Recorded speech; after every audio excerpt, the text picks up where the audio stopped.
Hola, ¿qué tal? Hola, ¿qué tal? ¿Cómo les va?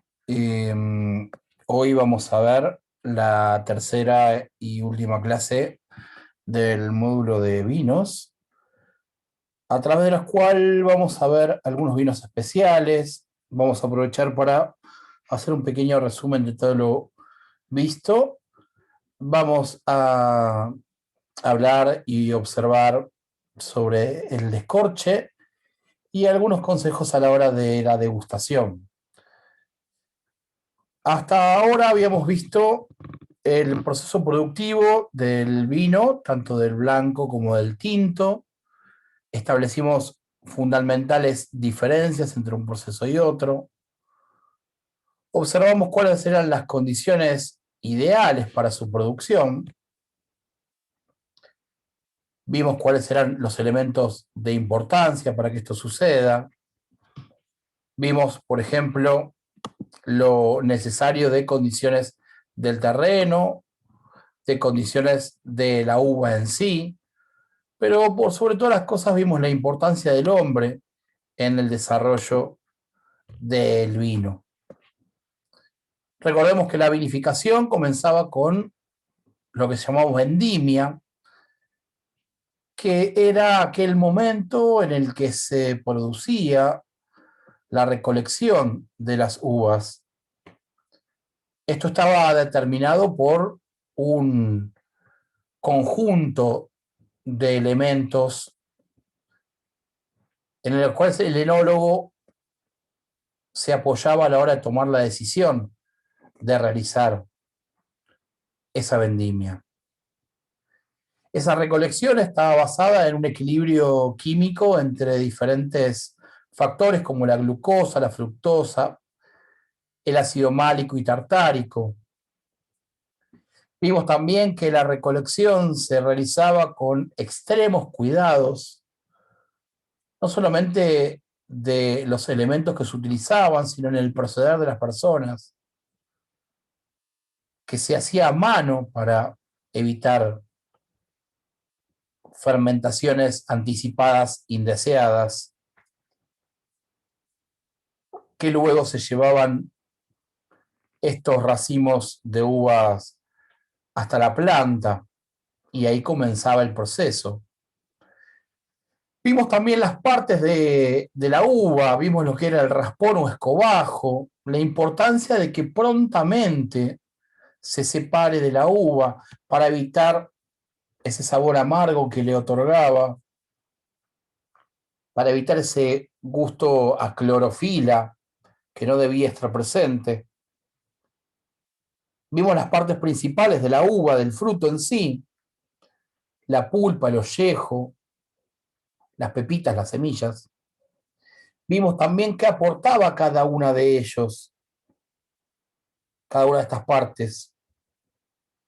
Aprendimos que ese jugo de vino que se obtiene prontamente recibía un nombre, esa pulpa que nos daba el líquido que luego se transformaría en vino, recibía el nombre de mosto, ese jugo de uva que a futuro culminará en un vino. Y culminará en un vino gracias a una fermentación del tipo alcohólica. Es decir, va a haber microorganismos que transformen los azúcares de ese mosto, de ese jugo de uva, en alcohol.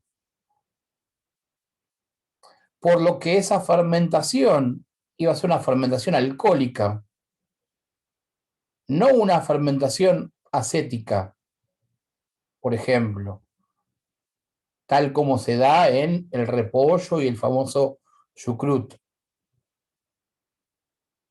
No una fermentación láctica, como aquella que se da en la producción de distintos lácteos, como el yogur, por ejemplo, sino una fermentación alcohólica en la cual el producto obtenido iba a tener un porcentaje de alcohol, iba a generar alcohol esa fermentación. Entonces, como un resumen definitivamente minimalista, podemos decir que el vino es el producto obtenido por la fermentación alcohólica del jugo de las uvas.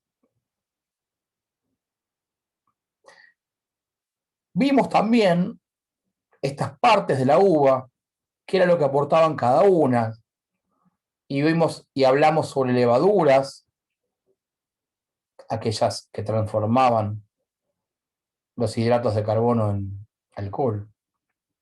Hablamos de taninos, aquel antioxidante que aportaba beneficios a través del vino.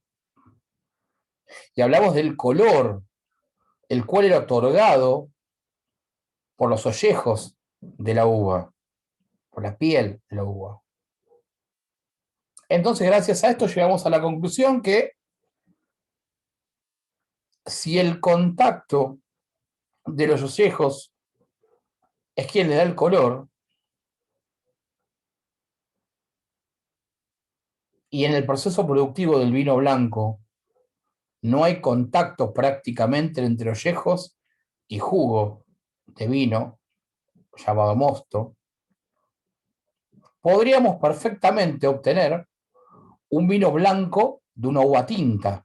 Es decir, yo puedo hacer vino tinto de uvas tintas, vino blanco de uvas blancas, pero también, y gracias a esta separación ollejo de mosto, puedo hacer vino blanco de uvas tintas.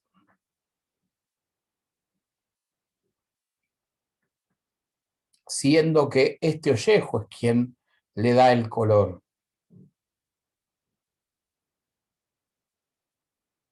Como además en estos elementos antes mencionados encontrábamos también los taninos, es que en el vino blanco su presencia es casi insignificante. No es el caso de los vinos tintos, donde los taninos tienen una presencia fundamental, notoria.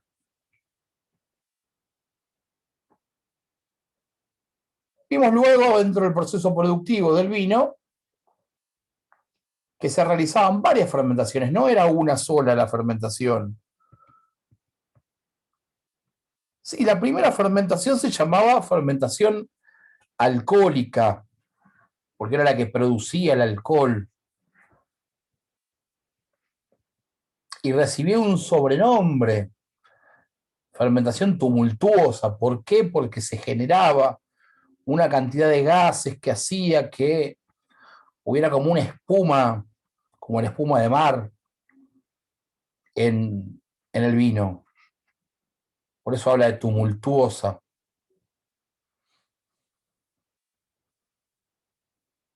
Porque las levaduras en su fermentación no solo generan alcohol, sino también anhídrido carbónico, lo cual genera esa espuma.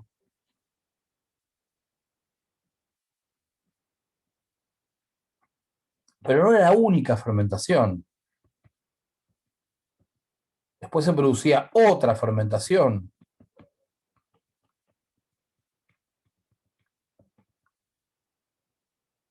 La segunda fermentación, la maloláctica, donde el ácido málico se transforma en ácido láctico. Y para eso es necesario la paciencia, para esperar que ese vino logre esa segunda fermentación. Los vinos que han podido esperar esta segunda fermentación,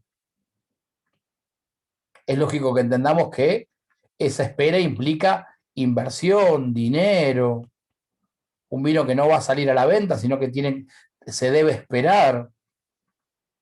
Es por eso que los mejores vinos son los vinos que han realizado esta segunda fermentación extensamente. Es por eso que los mejores vinos ven su precio aumentado.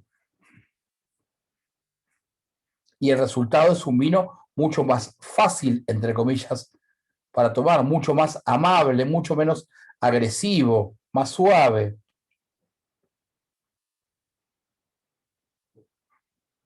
He ahí un dato de calidad de un vino.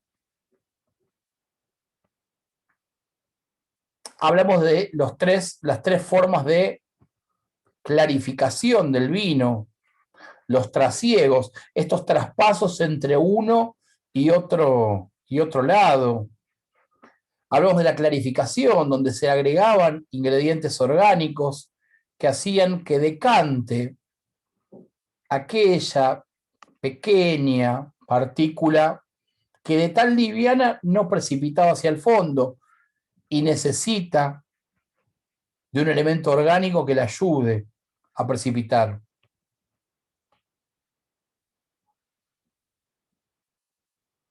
Todo esto en pos de evitar la famosa borra del vino, que antiguamente era mucho más habitual en las botellas y en las copas.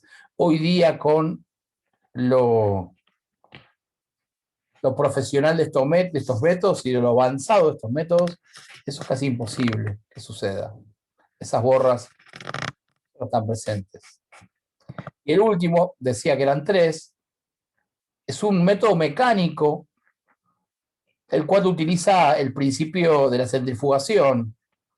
Para que lo imaginen, yo les contaba, imaginen que se mete en un coinor, ¿sí? Y ese coinor, ¿no? ese lavarropas, hace que al girar las partículas vayan hacia los costados.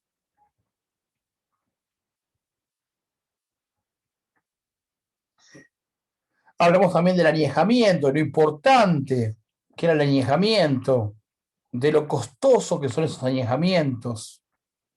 Un montón de inversión parada, mucho tiempo, a veces en barricas de roble francés, a veces en depósitos de acero inoxidable. Todo dependerá de la mano de ese enólogo, de la decisión de ese enólogo, el cual irá día a día, semana a semana, evaluando, analizando la evolución de ese vino.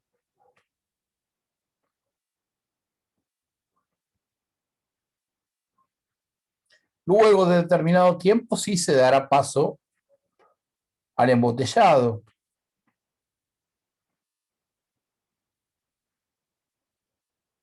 Acá el enemigo es el oxígeno, que sería nefasto para el vino. Entonces se embotella de modo que el oxígeno no entre en contacto en lo posible con ese vino. El corcho cumple una función fundamental en este caso.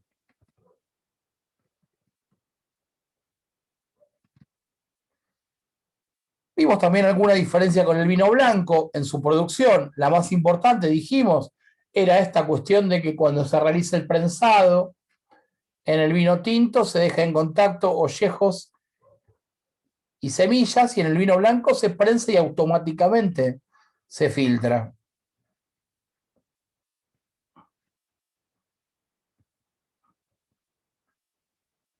Algunas palabritas que fueron quedando como parte de el argot de esta materia, del idioma de esta materia.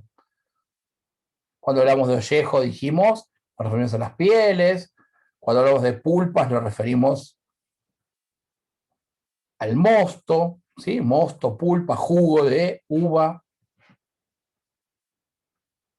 Pero cuando nos referimos a una cepa, nos estamos refiriendo a un tipo de uva. Vendría a ser como la raza, ¿sí? Nosotros cuando hablamos de un beagle, de un boxer, de un caniche, hablamos de la raza del perro. Cuando hablamos del tipo de uva, hablamos de la cepa. Entonces hablamos de distintas cepas, ¿no? Cabernet Sauvignon, Merlot, Pinot Noir, Malbec, Syrah, Barbera, etcétera, etcétera. Originalmente el vino, estas cepas, son todas de origen italiano, francés, algunas de algún sitio un poco más alejado. España tiene las suyas también, pero básicamente la mayor cantidad y calidad vienen de estos países que mencioné. Y todas de Europa. Alguien dirá, sí, pero hoy tenemos, sí, claro, tenemos nuestro Cabernet Sauvignon, nuestro Merlot, pero son todas cepas que hemos importado en su momento y se han afianzado en mayor o menor medida, en mayor o menor calidad, en distintos lugares del mundo. Pero son todas originarias de Europa. Entonces, cuando hablamos de cepa, hablamos de esto justamente, el tipo de uva. Cuando hablamos de un vino y nos referimos a un varietal, ¿a qué estamos haciendo referencia? Estamos haciendo referencia a un vino que tiene, cuando un vino es varietal, tiene entre un 80 y un 100% de la cepa que le dio origen. Varietal, Cabernet Sauvignon. Bueno, por lo menos tiene un 80% de Cabernet Sauvignon. Lo que da lugar a un porcentaje de otra variedad. Cuando hablamos de un genérico es un corte, donde tengo más de una cepa, donde las proporciones dependerá del enólogo, de cómo el enólogo haya decidido ensamblar.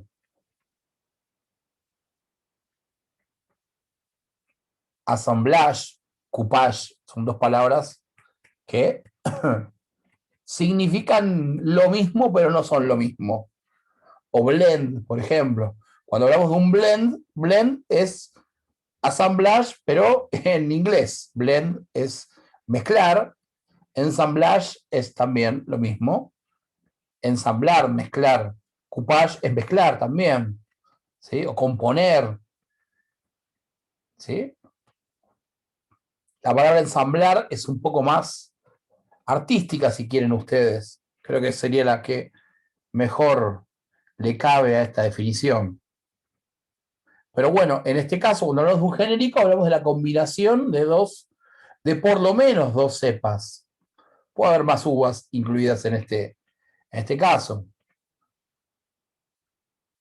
Pero ya cuando hay una composición de distintas uvas, acá vemos mucho más la mano del enólogo.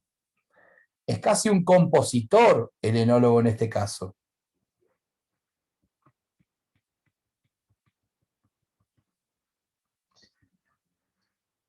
Luego vimos también el champán, este vino tan especial, este vino tan particular, el cual nos ocupó una clase completa. Hablamos también de lo necesario e indispensable para que se pueda llamar champán. Hablamos de una palabra que se llama, o mejor dicho, una sigla DOC o AOC en francés, denominación de origen controlada, lo cual significa, en este caso, que el champán, para ser champán, deberá cumplir muchísimas condiciones. La denominación de origen controlada nos dicta, nos marca que un vino es champán si y solo si cumple muchas condiciones. La primera que hablamos fue el tipo de uvas que lo componen. Hablamos de Pinot Noir, Pinot Meunier, Chardonnay. Solo puede estar elaborado con esas tres uvas.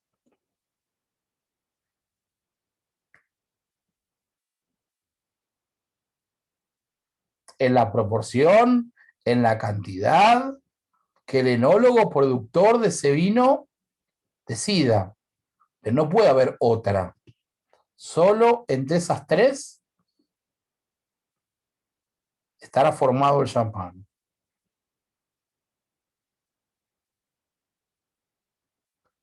Vimos el caso de que, por ejemplo, un enólogo decidiera que ese champán sea solo de Chardonnay. Chardonnay es la única uva blanca de las tres permitidas. En ese caso, ese vino, ese champán, se llamará Blanc de Blancs.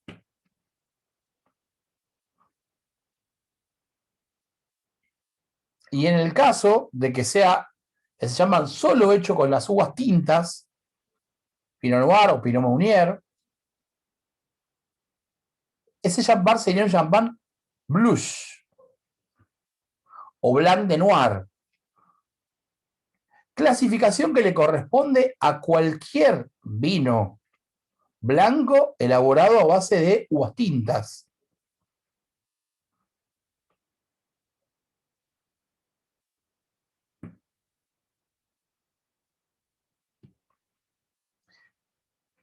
Vimos también el resto de las condiciones para cuál deben cumplirse para que se pueda llamar champán. La primera y principal, fundamental, es provenir de esa zona de Francia, Champaña. Ese terreno que siglos y siglos antes había estado inundado, un terreno calcáreo, un terreno muy difícil para otro tipo de actividades. Las actividades agrícolas hubieran sido muy limitadas según la calidad de ese terreno, pero es el ideal para la producción de este vino especial. Vimos también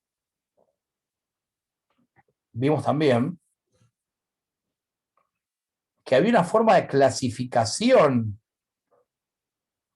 de ese terreno y de los distintos terrenos donde se producía champán, que eran los crus. Cuando un terreno era mejor, cuando era ideal, cru o gran cru.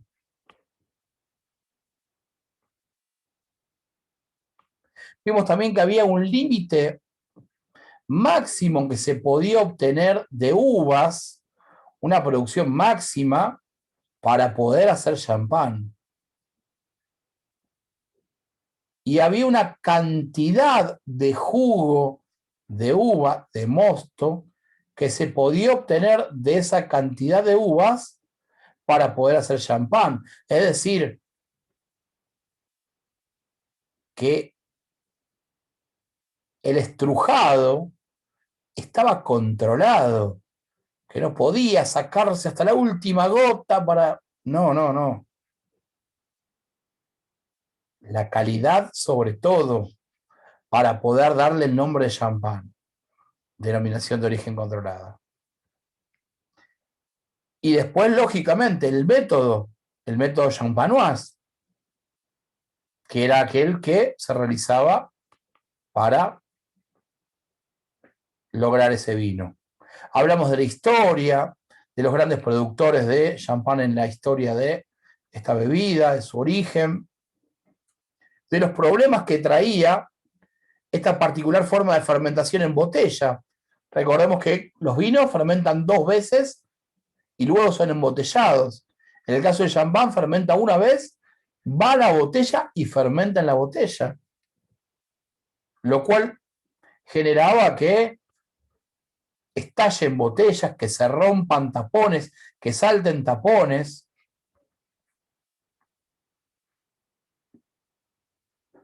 Hasta que un monje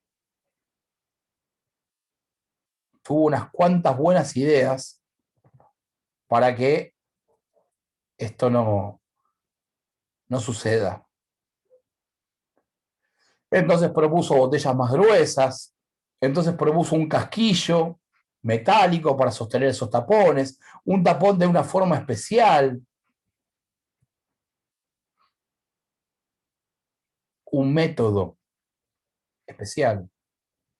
Estamos hablando de Dom Perignon, monje francés que le debemos gran parte a su trabajo.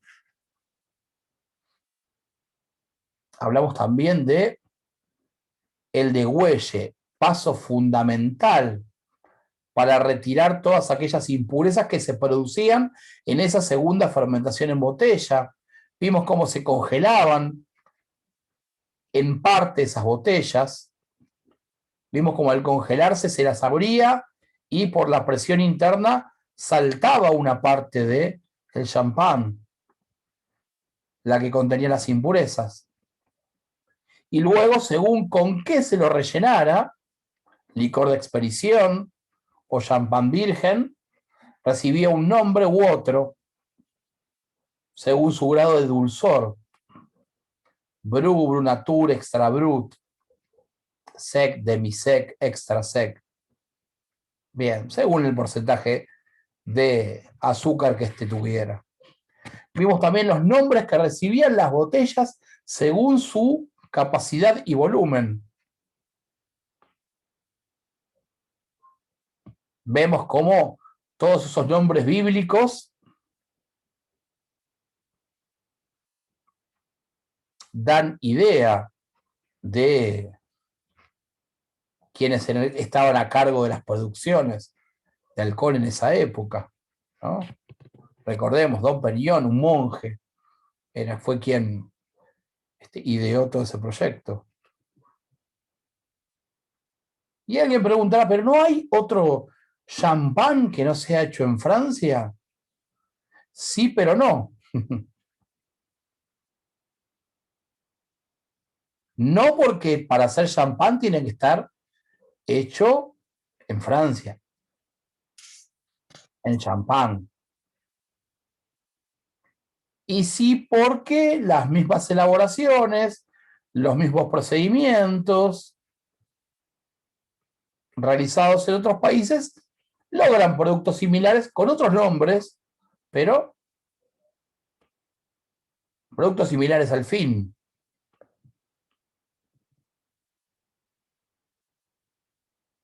Entonces tenemos el espumante, tenemos el cava en España, por ejemplo, que tienen las mismas características, o sea, el mismo proceso productivo, pero por algún motivo, en este caso, por ejemplo, por no nacer en esa zona de Francia, tienen que recibir otro nombre, deben recibir otro nombre. ¿Sí?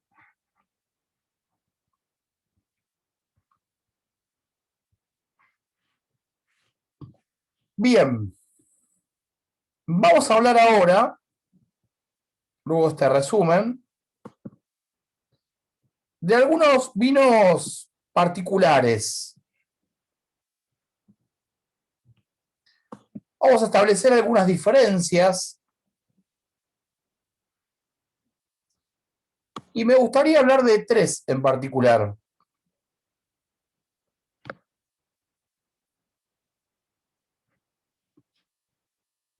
Vamos a hablar de lo que se llama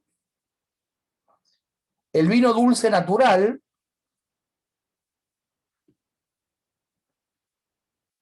el cosecha tardía y el ice wine. Tres vinos que tienen algunas cosas en común y otras no tanto.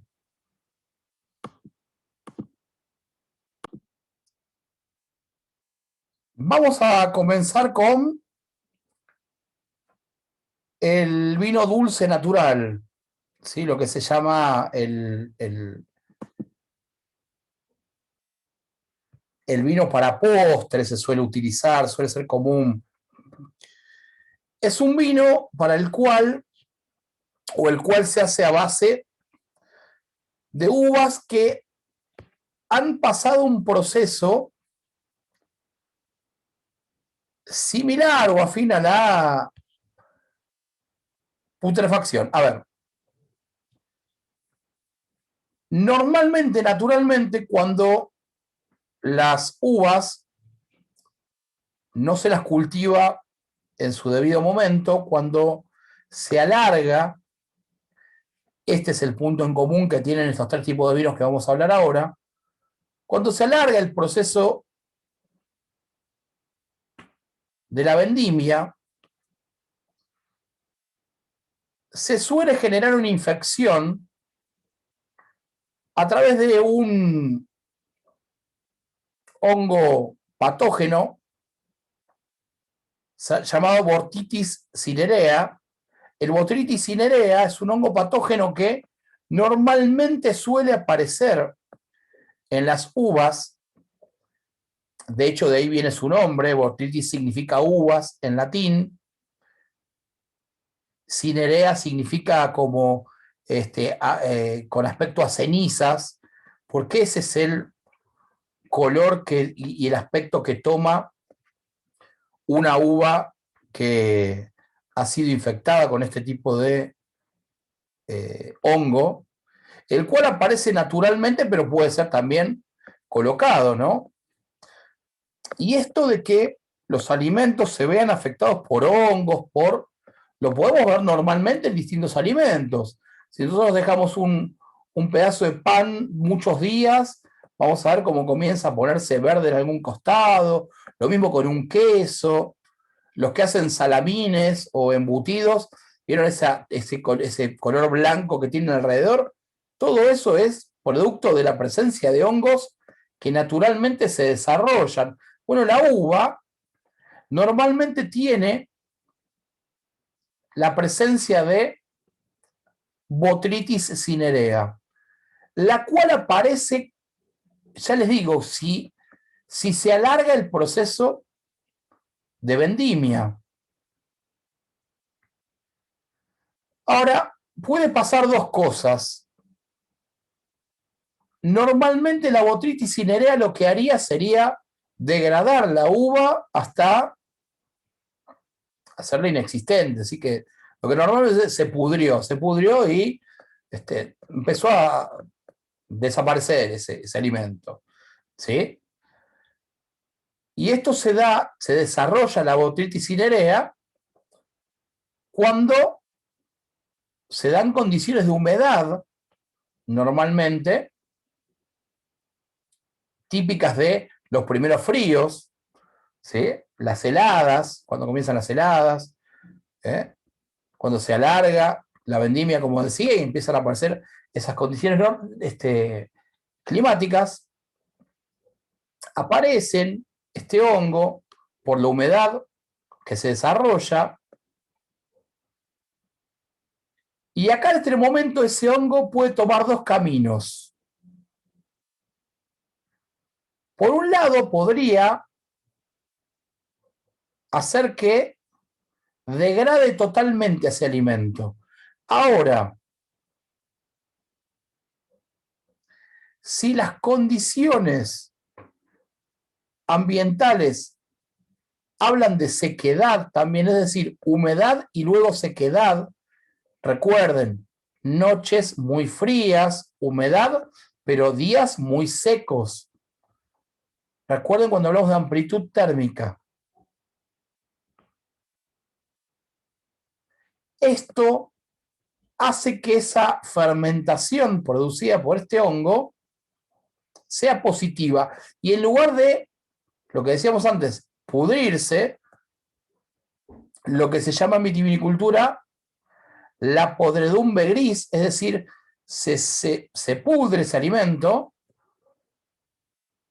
lo que hace es secar la uva, eliminar el agua, dejando un alto porcentaje de sólidos, tales como azúcar, ácidos frutales, minerales. Esto da lugar a un producto mucho más concentrado, mucho más dulce, el cual termina en este tipo de vinos. Entonces, es decir, cuando hablamos de vinos dulces naturales, hablamos de este hongo, Botrytis cinerea. Cuando hablamos de cosecha tardía, hablamos de uvas pasas, de uvas que se han secado, pero que no han sido afectadas por un hongo. Yo les voy a mostrar una foto para que ustedes puedan observar y ver la diferencia entre una uva afectada por Botrytis cinerea y una uva cosechada tardíamente. Esto es una uva cosechada tardíamente. Esta es una uva afectada por Botrytis cinerea. Es muy distinta. Entonces, esto es un vino dulce natural, el cual fue afectado por un hongo patógeno llamado Botrytis cinerea. Esto es una uva que por no cultivarla a tiempo se ha secado. Esta es la principal diferencia. Por último, en este caso de 3 uvas particulares, tenemos el Ice Wine. El Ice Wine es un vino muy particular porque son uvas cultivadas, se puede ver en la foto, congeladas. Al cultivarlas congeladas, las características de este vino son muy particulares. Las características de este vino son especiales. El Ice Wine es una uva que se cultiva en cierto momento. Acá también tenemos un cultivo tardío, por llamarlo de alguna manera. Ice Wine significa vino de hielo. En alemán, Eiswein, en francés, vin de glace. Al cosecharse helada esta uva, congelada, tiene una concentración de azúcar superior. ¿Y cómo es esta técnica? ¿Cómo se produce? Bueno, lo que se hace es se deja sobremadurar. Ustedes recuerden que la vendimia se realizaba última semana de febrero y la primera el final de abril, ¿no? Perdón, el principio de abril, el final de marzo, ¿sí? En este caso se deja mucho más. Se deja hasta que aparece la primera helada, el primer frío. Estamos hablando de otoño, marzo, promedio, principio de abril, todavía no hace frío, frío. Bueno, ahí se realiza la vendimia habitualmente. En el caso de esta uva, el Ice Wine, el vin de glace, lo que se hace es dejar hasta la primera helada. Eso hace que, por un lado, esa uva sea mucho más madura. Y por otro lado, se hiela, esa uva va a estar helada. Entonces, ¿qué va a pasar? Mira, pasa lo siguiente.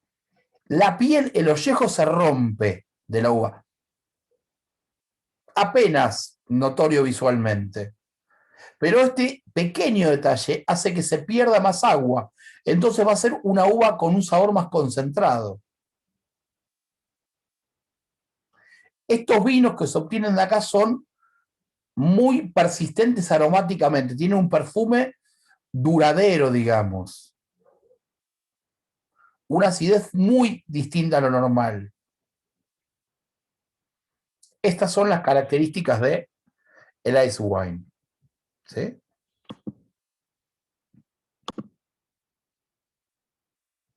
Vamos a ver ahora algunos otros vinos especiales o bebidas alcohólicas especiales con relación con el vino. Digo esto porque con el primero que voy a empezar es con el Mistela. Y el Mistela casualmente no es un vino, ¿sí? El Mistela podríamos resumirlo como jugo de uvas con alcohol adicionado, ¿sí? Entonces, por definición, no es un vino. Porque, a ver, volvamos a la definición original del vino. Vino, bebida alcohólica generada por la fermentación de la uva en la cual se transforma, bien, lo que ya saben. En el Mistela no hay ninguna fermentación. Ni total, ni parcial, ni tumultuosa, alcohólica, malolac, nada. El proceso del mistela es simplemente alcohol adicionado. Por otro lado tenemos el Oporto, otro vino especial. El Oporto nació como un vino al cual se le agregaron cosas, se le dio más fuerza. Normalmente brandy o aguardiente, originalmente, durante su proceso de fermentación. Y luego, fermentación, maduración, barriles de madera. ¿Sí? Entonces, luego de esta fermentación, con el agregado de brandy, de aguardiente, necesariamente la maduración en barriles de madera. Bebida originaria de Portugal, habremos escuchado alguna vez la ciudad de Porto o de Oporto, justamente, donde este vino nació y se hizo famoso.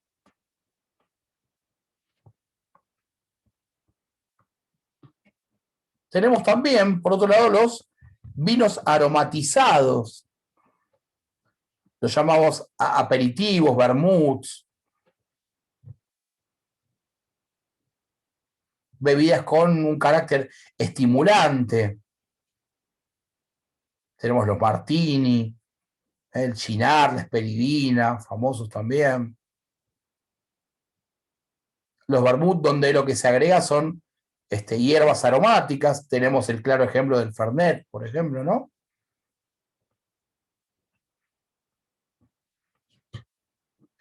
Y hasta acá vamos podríamos seguir todo el día con bebidas o vinos o parientes cercanos del vino con características similares, ¿verdad? Bien, vamos a hablar ahora de la degustación, ¿sí? Vamos a hablar sobre el tema de la degustación. Bueno, en cuanto a la degustación, lo que tenemos que decir principalmente que es la evaluación sensorial que hacemos sobre una bebida. Es decir, la técnica mediante la cual nosotros determinamos, observamos cómo se expresa un vino. Y tenemos que hablar de cómo realizarla, básicamente en qué condiciones realizarlos, ¿sí? Y después de qué es lo que vamos a buscar, ¿no? Bien, lo ideal es estar en un ambiente agradable, es decir, yo tengo que evaluar algo, estar en un estado de tranquilidad, de concentración, de poder disponer todos mis sentidos a lo que estoy realizando, ¿sí? Nadie puede decir que sería cómodo hacer ningún tipo de evaluación en una montaña rusa y a los gritos, ¿no? Nadie podría evaluar nada en un lugar de ese tipo. ¿Sí? Entonces es necesario un ambiente agradable, sentirnos cómodos, ¿sí? Con ropa cómoda, sin problemas esté rondando nuestra cabeza. Después hablamos de las condiciones del lugar, es decir, buena iluminación, por ejemplo, que no tengamos la luz solar en nuestra cara o contra nuestra copa, lo cual produce ese rebote, reflejo de luz que nos puede confundir. En cuanto a la temperatura ambiente, lo ideal es una temperatura media, es decir, ni muy frío ni muy calor, lo cual principalmente podría afectar a esa bebida alcohólica que estamos degustando. Una humedad de un 70%, normal, tirando a baja en el país que nos ha tocado nacer, ¿no? No haber comido, no tener sabores en nuestra boca. No haber comido no significa estar con el estómago vacío, sino quiero decir no tener sabores en nuestra boca que nos puedan confundir, nos disfracen los sabores, ¿sí? Uno diría que no tener sabores en la boca implique haberse, por ejemplo, lavado los dientes recientemente, pero también el sabor de esa pasta dental podría estar confundiéndonos. Entonces, cuidado con esto también. No haber fumado recientemente, no haber bebido bebidas como un té, café, bebidas que nos puedan disfrazar los sabores. Es recomendable tener algún elemento blanco. Lo ideal es el mantel donde vamos a apoyar nuestras copas de color blanco, porque eso nos va a ayudar a identificar los colores del vino, ¿sí? Por su color blanco ayuda a destacar el resto de los colores, ¿no? Entonces, sería de gran ayuda esto. ¿Sí? Si no tenemos un mantel blanco, no es posible, bueno, una hoja de color blanco también sería muy útil. ¿Sí? Digamos que el contraste de los colores nos ayuda a identificar. ¿Sí? Bien. Ahora, cuando nos procedemos a degustar, ¿qué es lo que vamos a observar? O sea, ¿para qué degustamos? ¿Qué tratamos de observar? Bueno, van a escuchar muchas veces que se habla de sabores o aromas primarios, secundarios, terciarios, pero ¿de dónde nacen? ¿En qué momento nacen esos sabores? ¿Cuándo se transfieren o se transmiten al vino? Bueno, los sabores primarios, los aromas primarios son producto de la variedad de la uva. Son los que se transmiten a través del mosto. Los secundarios, por contrario, nacen en la fermentación alcohólica. Y los aromas terciarios son producto de la crianza, del añejamiento, de ese tiempo que se deja en botella o en barril. Ahí nacen lo que se llama el bouquet o aromas terciarios. ¿Sí? Vamos a ver ahora un video, una cantidad de información que nos va a servir para entender un poco qué es esto de la degustación, ¿sí? ¿Qué es esto de la comparación? ¿Sí? Vamos a ver el video. Bien, para esto vamos a compartir pantalla, así podemos ver a este enólogo degustador que nos va a contar sobre cómo catar un vino. Yo creo que lo mejor de esto, de aprender a catar, es ir directamente al grano. Y sobre todo lo primero que tenéis que hacer cuando os enfrentéis a 3 copas de vino para catarlas es perder el miedo a la cata. Quiero que seáis capaces de deciros a vosotros mismos que sois capaces de reconocer colores, de reconocer aromas y reconocer sabores. Y eso sois todos capaces de hacerlo.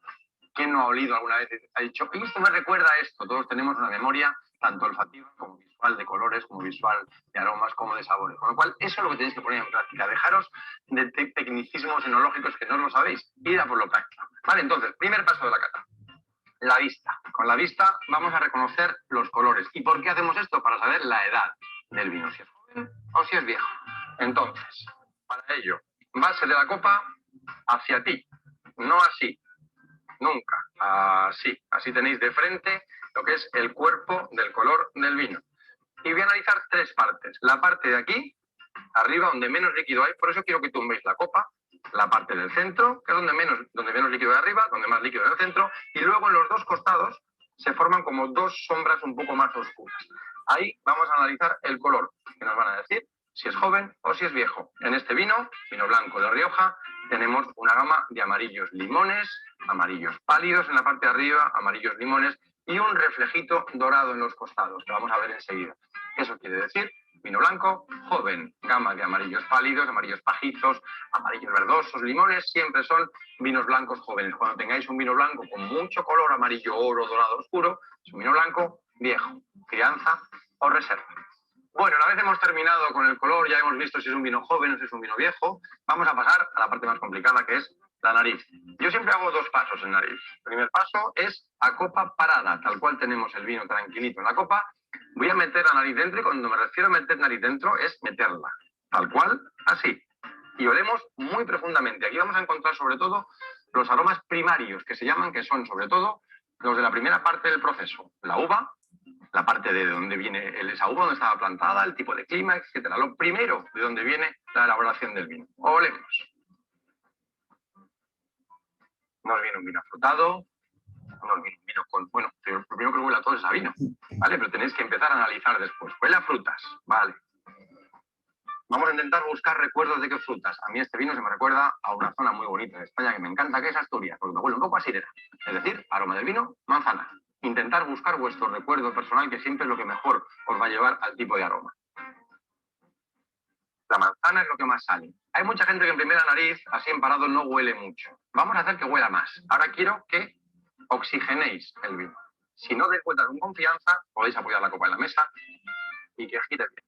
Ahí tenéis, damos vueltas. Aquí estamos rompiendo los aromas del vino con el oxígeno y potenciamos muchísimo. Volvemos a oler. Y se ha potenciado una burrada. El aroma del vino huele muchísimo más intenso. Hemos sacado con el oxígeno toda la parte de los aromas secundarios, los que provienen de la parte de elaboración, la fermentación alcohólica. Por eso el alcohol siempre suele salir un poquito más. También cambian los aromas. Ha pasado de los aromas de la fruta, de la variedad, de la manzana, etcétera, a aromas un poco más tropicales. Quiero que penséis, cuando oláis un vino blanco joven, en aromas tropicales, en zumo de piña, en zumos tropicales mango, etcétera, que suelen salir muy, muy intensos. Y por aclarar esto de los aromas, no se añaden ni manzanas, ni piñas, ni mango al vino. Son aromas naturales que se generan en todo el proceso de elaboración, ¿vale? Muy intenso, muy rico y muy frutal. Vamos a hacer la tercera y última parte, que es la parte de la cata, ¿vale? Para ello, como dice mi madre, hacemos una cochinada a los enólogos, que es sorber el vino. Y voy a hacerlo, y voy a exagerar muchísimo. Quiero, por favor, que esto, cuando hagáis catas en casa, si queréis hacerlo así, lo podéis hacer, pero cuando vayáis por ahí de bares y de restaurantes no seáis tan exagerados. Pero quiero que veáis el efecto. Quiero conseguir esto, ¿vale? Pero dentro de la boca. Quiero potenciar todos los aromas frutales dentro de la cavidad bucal. Entonces, para ello, voy a sorber como si sorbiera un espagueti o la sopa o por la pajita, ¿vale? Lo hago yo muy exagerado y vais a ver que me enjuago. Lo hago primero y luego os explico. Voy.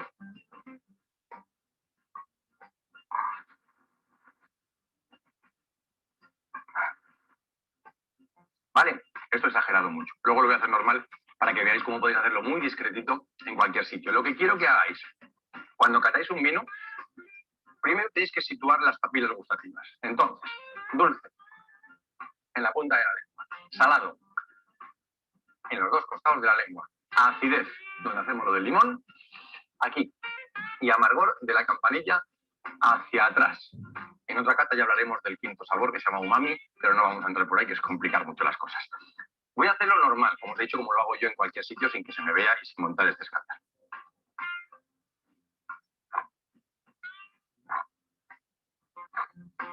Los sorbetitos muy discretos, muy suaves, que te permiten también romper los aromas. Sabor más intenso en un vino blanco, acidez.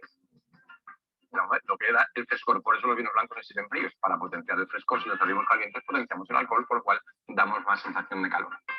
Si queréis, voy a probar el rosado y el tinto para deciros sobre todo la parte diferente que tenéis que encontrar entre blanco, rosado y tinto en una cata. El color, lógicamente, ya lo vemos, es rosa, ¿vale? Rosa más intenso, menos intenso. Y los costados son, me dijo una señora una vez, me encantó, que es color oraldine. ¿Recordáis el enjuague bucal? ¿Qué quiere decir esto? No es un término enológico, lógicamente, pero quiero que soltéis vuestro vocabulario. Todo el mundo entiende que es color oraldine, con lo cual podéis utilizarlo. No lo vamos a poner nunca en una etiqueta de vinos, pero lo podéis utilizar. En nariz cambiamos completamente a frutas frescas, frutas rojas, pero mucho más ácidas, cerezas, frambuesas, moras. Recuerda un poco a gominolas, a regaliz rojo, a piruletas. Como siempre, recuerdos personales, ¿vale? Según la nariz potenciaremos mucho la acidez y el frescor de la fruta. Y ahora lo voy a catar para que veáis y os voy a decir la diferencia que tenéis que encontrar, perdón, entre el blanco y el rosado.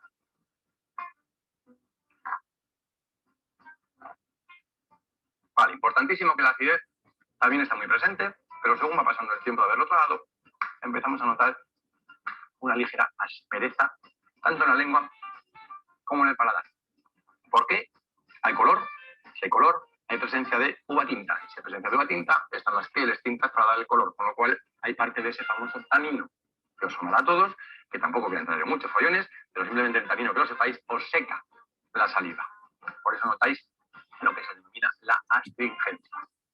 Vamos a por el tinto. Colores de tinto joven, como es el caso. Las partes de los costados quedan mucho más negras, no se ve tanto, pero la parte de arriba, importante, colores violáceos, color uva, color muy, muy rosáceo, muy color de fruta. Cuanto más viejo sea el vino, el tinto, menos color tiene. Va a ir perdiendo color con la edad, se va a ir homogeneizando toda la gama de colores y un gran reserva siempre va a tener mucho menos color que un tinto joven. ¿Vale? Primera nariz.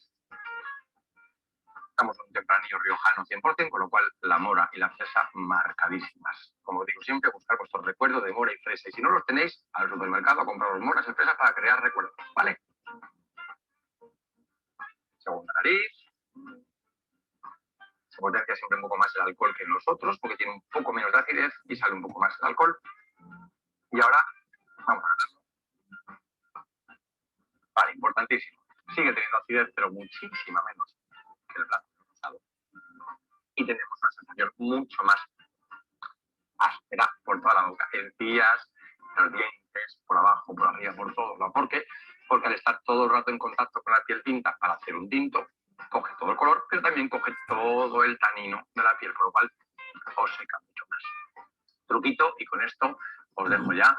Si notáis un vino tinto muy potente de astringencia y no os gusta esa astringencia, esa sequedad, comer algo muy graso, choricillo, panceta, algo que os cree una película grasa en la boca, con lo cual el tanino no te puede tocar la saliva y no te la seca. Y el vino tinto entra como el agua. Os espero que hayáis aprendido estos pasos.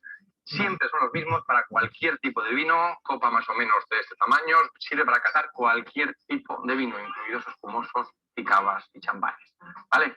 Pues un saludo y espero que hayáis aprendido conmigo y que nos sigáis aquí en lo mejor de Rioja.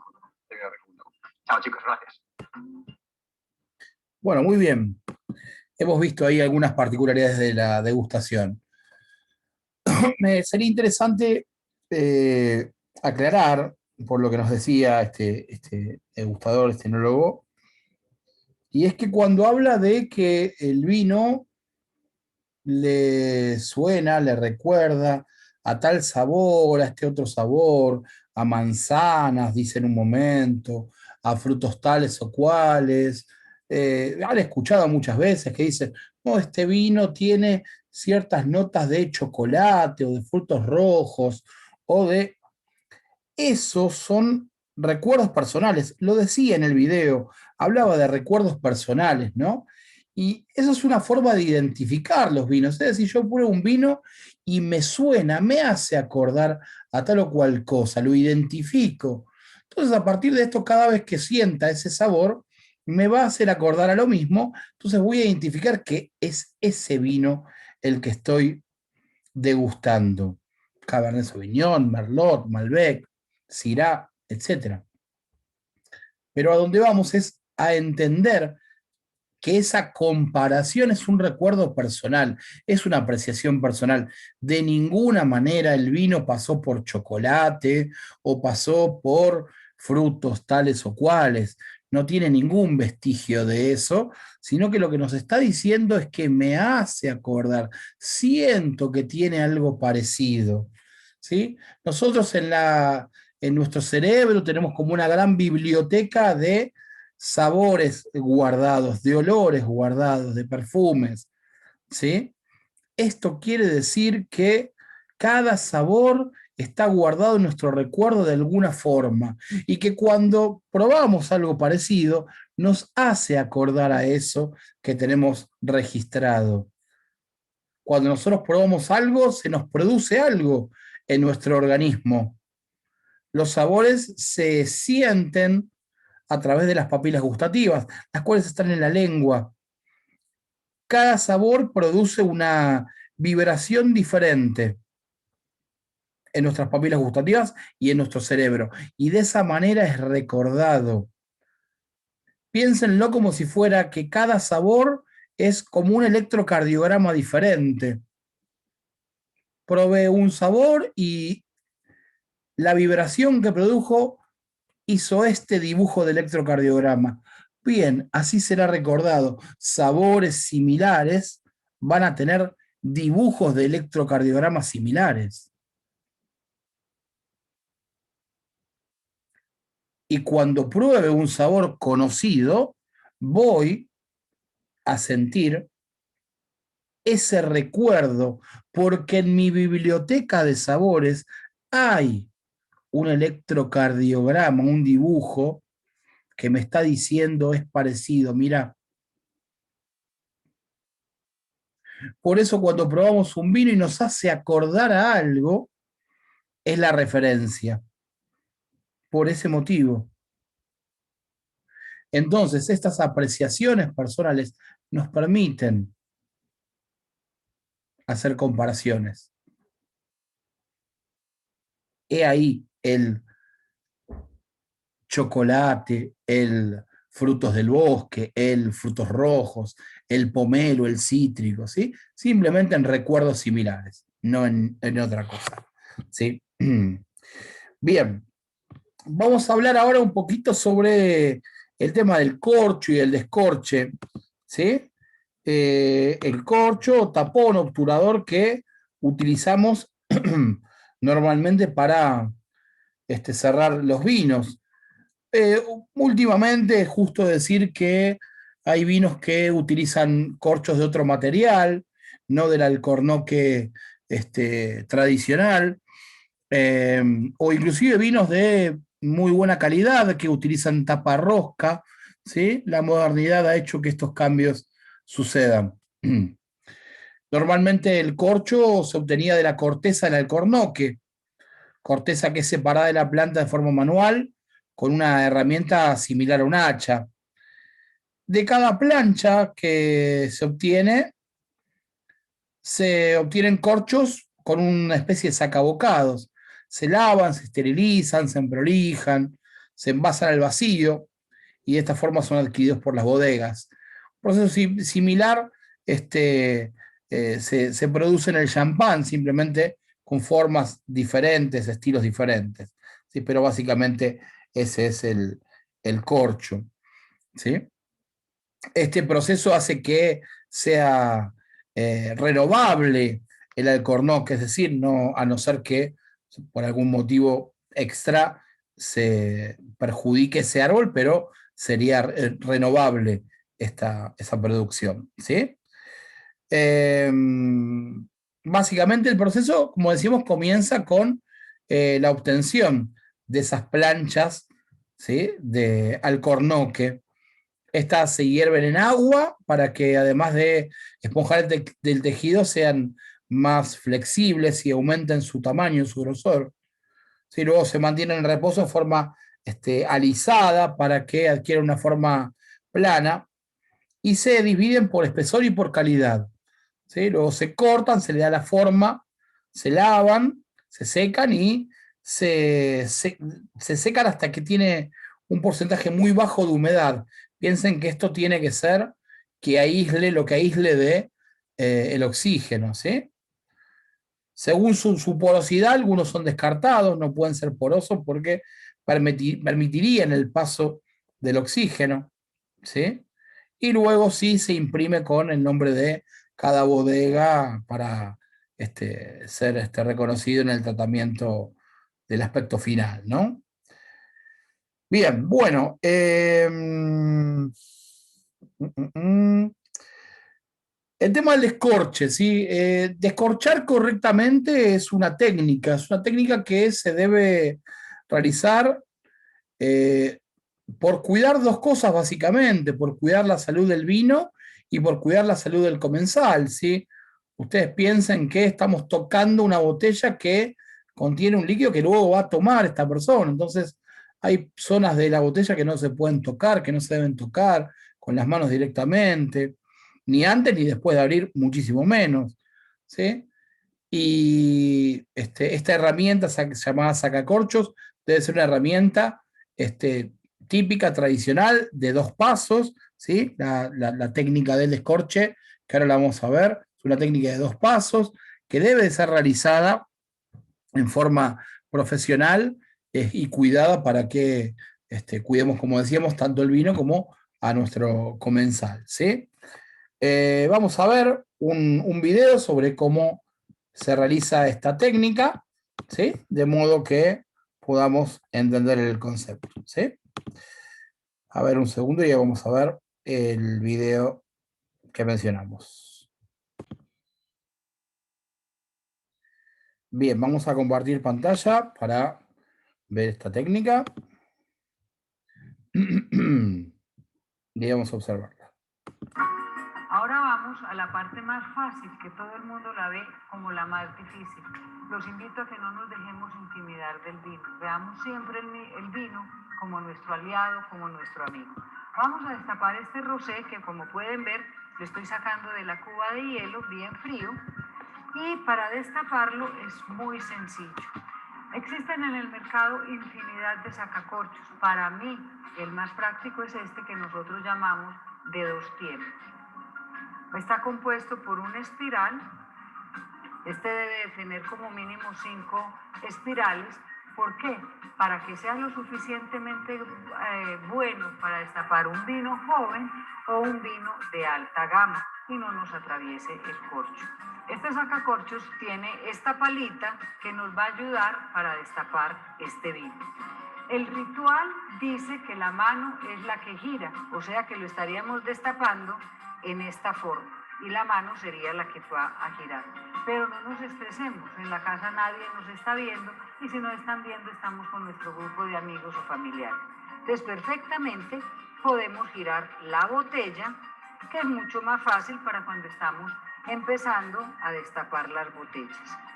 Ya con la misma espátula vamos a levantarla, le vamos a retirar, vamos a tener por favor la precaución de cerrar la espátula, abrimos ya el sacacorchos y es muy fácil.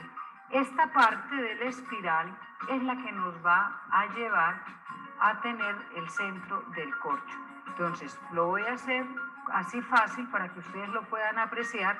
Ponemos el espiral acá. Con este dedo nos sujetamos y volteamos y queda completamente en el centro. Entonces voy a proceder ya a destaparlo. Hacemos una presión fuerte. Les voy a mostrar que si el sacacorcho se nos está desviando, no nos preocupemos, simplemente lo vamos a enderezar y vamos a estar para que entre hasta esta parte. Y este nos va a quedar de frente a la botella. La voy a girar para que ustedes puedan ver en sus casas cómo es de fácil destapar una botella. Miren que ahí quedó una espiral afuera. Voy a voltear de lado para que puedan apreciar los tiempos. Acá está el primer tiempo. Hacemos presión acá para que no se nos vaya a salir y vamos a despicar la botella. Hacemos hasta la mitad y cogemos ya para el segundo tiempo y ya mucho más suave empezamos a descorchar la botella.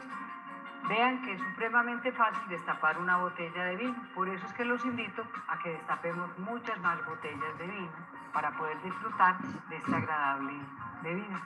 Ahora sí vamos a pasar a la mejor parte, que es la de disfrutar ya el vino, cómo servirlo, y existen en el mercado infinidad de accesorios. Este es uno de ellos. Tiene en su interior una felpa para que cuando sirvamos el vino, este se coloca así, y al ir sirviendo el vino, si queda aquí una gotera, este la va absorbiendo. La copa, la botella la debemos detener, cosa que nuestros invitados o comensales vean qué vino estamos destapando. Los vinos blancos y rosados se sirven un poquito menos. ¿Por qué? Porque estos, como se consumen fríos, si los servimos más altos, como se sirven los vinos tintos, este vino se va a calentar. Y recuerden que los vinos blancos y rosados se consumen a una temperatura fría, que oscila entre 6 y 8 grados. A diferencia de los vinos tintos, que se deben de servir más o menos 3/4 de copa, porque estos, como van a una temperatura ambiente, no tenemos que preocuparnos por dicha temperatura. También existe en el mercado este otro accesorio. Este se va a colocar así en la botella y vamos a hacer el servicio. Otra vez en la copa lo vamos a servir, vamos a girar, recuerden siempre cortar la gota Y ya queda la copa. Salud. El exceso de alcohol es perjudicial para la salud. Prohíbase el expendio de bebidas embriagantes a menores de edad. Muy bien, hemos visto cómo realizar el servicio del vino también. Bueno, por último vamos a observar cómo es la técnica para abrir un espumante, un champán, para que vean algunos detalles de esta bebida. Y ya compartimos la pantalla para ver este video.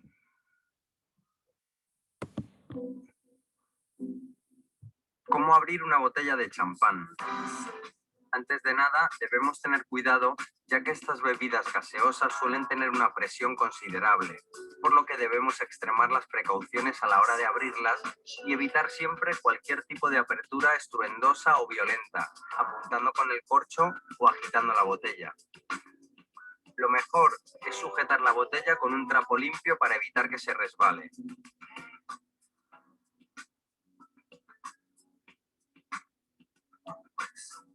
Primero le quitamos el papel o aluminio que cubre el pico de la botella.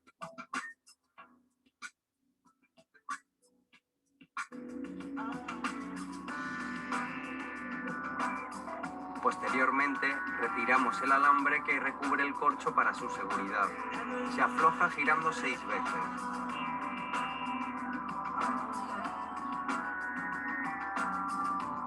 Con sumo cuidado, sujetamos el corcho y lo vamos girando lentamente sin cambiar la dirección de giro para evitar que el corcho se rompa. Y hacemos un poco de fuerza hacia arriba mientras seguimos girando el corcho hasta que salga. No se suelta el corcho nunca de la mano, dejando que salga libremente.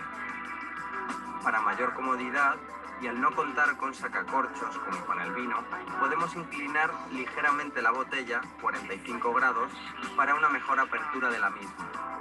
Tendremos cuidado de tener una copa a mano para evitar que se vierta cava o champán sobre la mesa o el suelo. Servimos las copas intentando no derramar líquido, ya que es una bebida gaseosa, por lo que serviremos con cuidado por la espuma.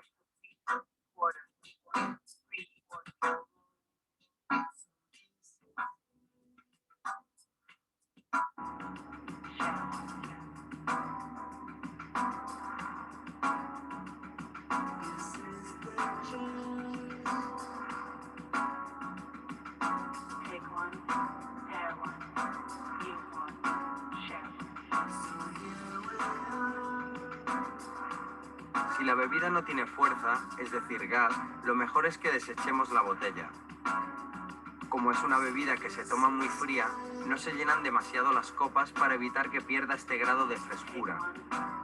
La copa deberá ser tipo flauta, descartando las copas planas y anchas.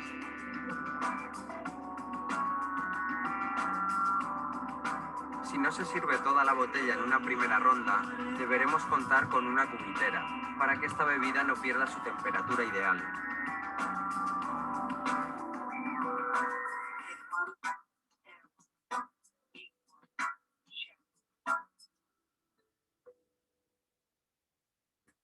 Muy bien. Hemos visto ahí cómo realizar el descorche del champán. Bueno, hasta acá vamos en esta tercera clase. Me queda solamente despedirme y ponerme a disposición de ustedes por cualquier duda, consulta que tengan o quieran hacerme previa al examen. Nos encontramos por los medios de siempre, o en IPAC, o a través de los medios de comunicación de los que ustedes disponen. Les agradezco mucho y nos despedimos hasta la próxima clase. Gracias.